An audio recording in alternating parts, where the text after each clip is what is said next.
Welcome to Global North. Don't forget to subscribe and click the bell icon for more updates and thrilling short scenes. If foreign lumber is too expensive, why doesn't America just use its own? It seems like a simple solution. After all, the United States is home to vast forests, stretching from the Pacific Northwest to the Southeast. But the reality is far more complicated than just cutting down more trees. The answer lies in a mix of biology, economics, and infrastructure.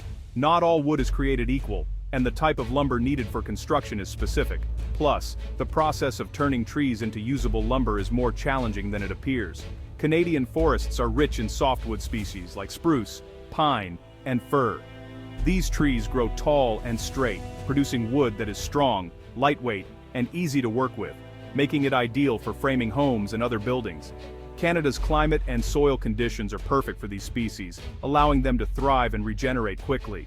The U.S. does have extensive timberlands, but the species and quality of wood available don't always match what's needed for modern construction. In many regions, the trees are either too small, too knotty, or simply not the right type, creating a persistent supply gap for builders. On top of that, American lumber production faces higher costs. Labor is more expensive, environmental regulations are stricter, and many sawmills are outdated or operating at limited capacity.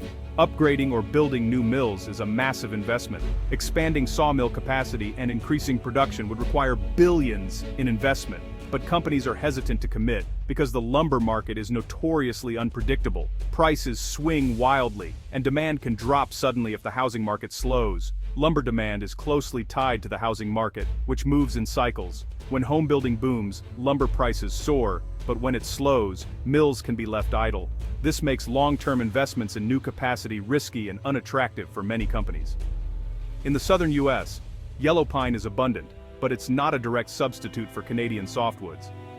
Yellow pine is denser and harder to work with, requiring different processing and sometimes resulting in higher costs for builders.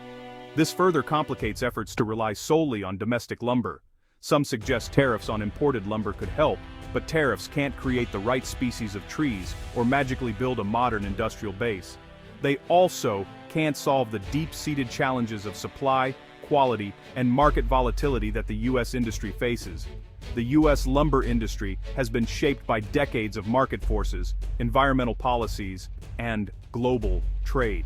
These factors have created a system that can't be easily rewired by a single policy change or trade dispute. For now, the American construction industry will continue relying on Canadian imports to meet its needs. Until the underlying issues of species, supply, and infrastructure are addressed, growing all of America's own lumber remains out of reach. The Trump administration's tariffs aim to protect the American lumber industry by making Canadian imports more expensive. The goal was to boost domestic sales and create jobs, encouraging investment in U.S. sawmills. However, tariffs alone can't solve issues like skilled labor shortages and processing capacity.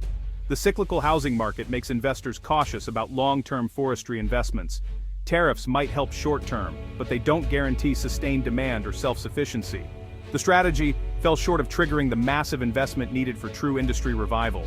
Tariffs on Canadian lumber act as a hidden tax, quietly increasing the cost of a crucial building material for American homes. While these tariffs are often intended to protect domestic lumber producers, the reality is that the extra costs are passed down the supply chain, eventually landing on the shoulders of everyday Americans who are looking to buy or build a home.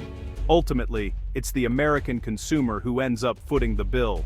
Families across the country find themselves facing higher monthly payments, larger down payments, and more difficulty qualifying for mortgages, all because the price of lumber has been artificially inflated. Higher lumber costs directly translate into increased prices for new homes, making it even harder for first-time buyers and young families to enter the housing market. The dream of owning a home slips further out of reach for many, as affordability becomes a growing concern. For example, a 20% tariff on imported lumber can add more than $10,000 to the price of a typical new home. This significant increase can be the deciding factor that prevents many potential buyers from being able to purchase a home, especially in already expensive markets. Tariffs, which are designed to support one segment of the economy, end up creating barriers for millions of aspiring homeowners.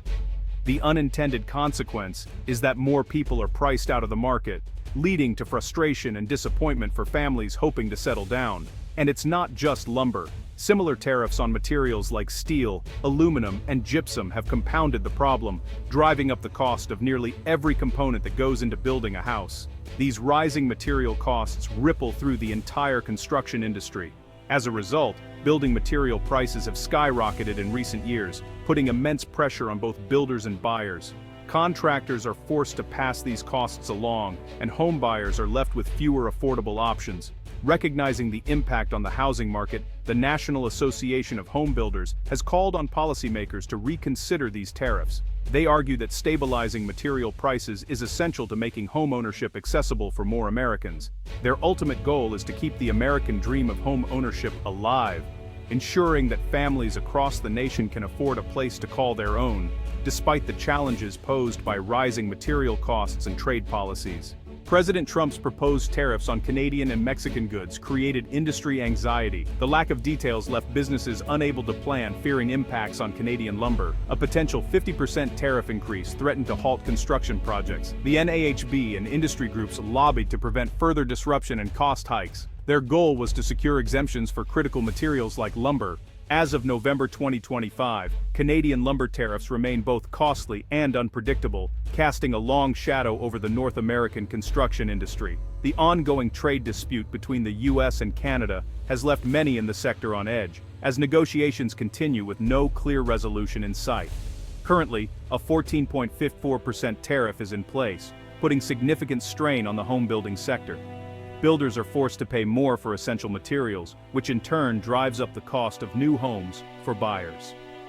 This added expense is felt throughout the supply chain, from large construction firms to individual families hoping to purchase their first home. Earlier this year, a proposed 25% tariff threatened to push rates as high as 39.5%. The mere possibility of such a dramatic increase sent shockwaves through the industry, causing widespread panic among builders and developers who feared skyrocketing costs and project delays.